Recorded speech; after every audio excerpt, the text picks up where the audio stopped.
Before the sun could fully rest behind the trees of Umwosu, the palace gates were already open. Not because the king commanded it, but because something strange had entered the air since Nko market. The kind of strange that made goats stop bleating and made birds fly without singing. His Okofo Nnamdi sat in the palace courtyard, silent, while his guards stood around him like carved wood. The elders had returned with him from the market, but none of them spoke freely. They were careful with their words, because they could feel the king's mind was already far away. And the old woman's scream still echoed in their ears. She is not human. She is from Oshimini. She is from the dark water. The king had tried to drink palm wine to calm himself, but the wine tasted bitter. He had tried to distract himself by listening to palace matters, but every voice sounded distant. All he could see in his mind was the woman's face. Her calm eyes. Her shimmering wrapper. And the way she said she was the answer to his prayers as if she had been inside his spirit. The elders watched him. Ichi Umidi, the oldest, leaned closer to the king and spoke carefully. My king, we should consult the Dibia. The king did not answer. Ichi Nwosu added quickly, it is not weakness to seek wisdom. A strange woman does not enter a kingdom and speak of marriage without a root. The king's eyes turned slowly to them. You fear her, he said. The elders were silent. The king's voice became colder. You fear her because she is not from Umwosu. Because she is different. Because she is too beautiful. Ichi Umidi shook his head. No, we fear her because the river has its own ways. And Oshimini has never been an ordinary river. The king stood up suddenly, and the elders fell quiet. Enough, he said. If she comes, I will see her. If she lies, I will know. If she is a spirit, the gods of Umwosu will expose her. He sat again. And the palace waited. The sun was almost gone when the palace guards at the gate suddenly stiffened. A strange cold wind passed through the courtyard.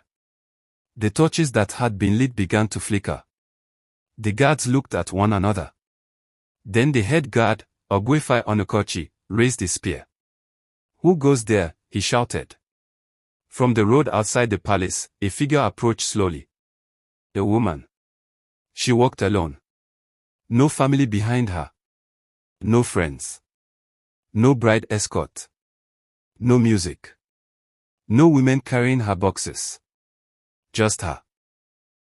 And the quietness that followed her steps. As she came closer, the guards noticed something and exchanged uneasy glances. Her wrapper was still the same deep blue with silver patterns. Her beads still glowed faintly. Her long braids still fell behind her like rope. But her feet were clean. Not a single grain of red earth clung to them. Yet she had walked the same road everyone walked. Ogwefai Onukochi stepped forward. Stop there, he commanded. Adi stopped. She looked at him calmly, as if he was a child. I am expected, she said. Ogwefai Onukochi's jaw tightened. No one enters the king's palace without proper announcement. Adi's eyes moved past him, toward the king. Then she smiled. The king has already announced me in his spirit. The guards murmured. Ogwefai Onukochi raised his spear higher. You will speak with respect. Adis did not flinch. She simply said, tell his Okofo I have come. The head guard hesitated, then turned and signaled to another guard, who ran into the courtyard. Inside the palace, the king stood when he heard it. His heart beat faster than it should. The elders stood too. The palace wives who served food and water stopped what they were doing and watched from a distance. The guard returned and bowed. My king, he said, the woman from Nko market, she has come. The king did not respond immediately. Then he walked forward.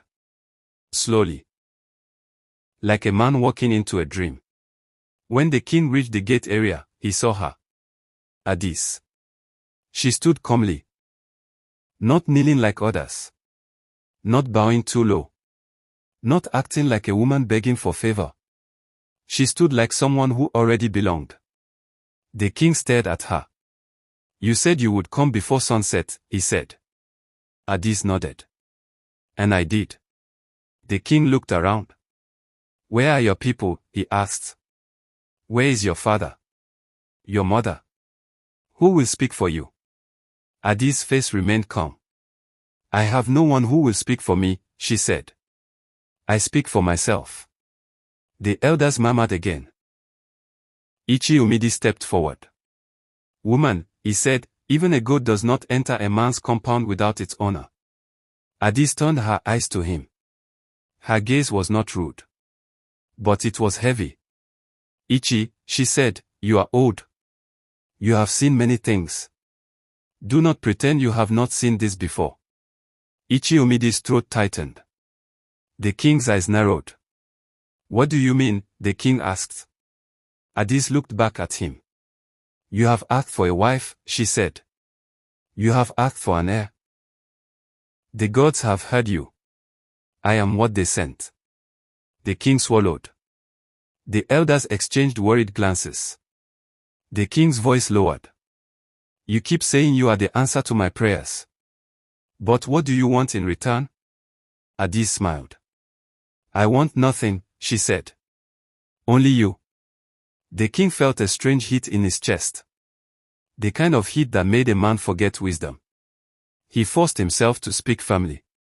If you enter my palace, you will be tested. Addis nodded. Test me. Ichi-Nwosu stepped forward. My king, he said quickly, this is not the way. We must consult Dibia Ekwim first. The king turned sharply. You want me to chase her away and continue being mocked by my own people, he snapped. Ichi-Nwosu flinched. The king looked back at Addis. Then he spoke in a voice that carried through the palace. You will enter. The guard stepped aside reluctantly. Addis walked through the palace gate. And as she stepped into the courtyard, the torches stopped flickering. The cold wind stopped. And the air became still again. But the elders noticed something. The palace dogs had all gone quiet. They did not bark. They did not growl. They did not even come close. They hid. That night, the palace prepared a meal for her. Not as a queen. Not yet. But as a guest. She was given a hut to rest in. The king's personal servants brought her food, pounded yam, bitter leaf soup, and palm wine. Addis ate slowly, calmly, like someone who had eaten such food 1,000 times. But something strange happened. As she ate, the servants noticed her fingers were always slightly wet. Not with soup. Not with palm oil. Wet like someone who had just touched river water. A servant girl whispered to another. Is it sweat? The other shook her head. No, it is not sweat. Later that night, the king sat with the elders again. This time, the palace courtyard was lit with torches. Shadows danced on the red earth walls. The elders sat close, serious. Ichi-Umidi spoke first. My king, we must consult the Dibia immediately. The king drank palm wine and said nothing. Ichi-Nwosu added, this is not an ordinary woman. The market old woman may have spoken foolishly, but her fear was real. The king's eyes flashed. So what do you want me to do? He asked. Chase her away. And return to the same shame. Ichi-Umidi leaned forward. He said gently, a man may desire a child, but he must not bring a curse into his house because of it. The king's face hardened. I have decided, he said. The elders froze. The king stood up. I will marry her. A long silence followed. Then Ichi-Nwosu spoke in a trembling voice. My king. The king raised his hand. Tomorrow, he said, announce it. Let the town crier go around Umwozu. Let the people know their king has found a wife. The elders looked at one another. Ichi-Umidi's eyes were heavy with fear. He said quietly, if this woman is from the river, you will not be the only one who pays. The king turned away. His voice was final. Enough. That same night, something happened at Oshimini. The river, which had flowed peacefully for generations, began to move strangely. Fishermen who lived near the river later swore that the water rose and fell like breathing. That the dark part of the river, Miri-Aji, became darker. And that for the first time in many years, a sound came from the deep part of the water. A low humming. Like women singing under the river. In the palace, Addis lay down in her hut. She did not sleep like a normal person. She lay still. Her eyes open. Staring at the ceiling. Then, slowly, she smiled. And in a voice so low only the night could hear, she whispered, "Unwozu, you have opened your gate."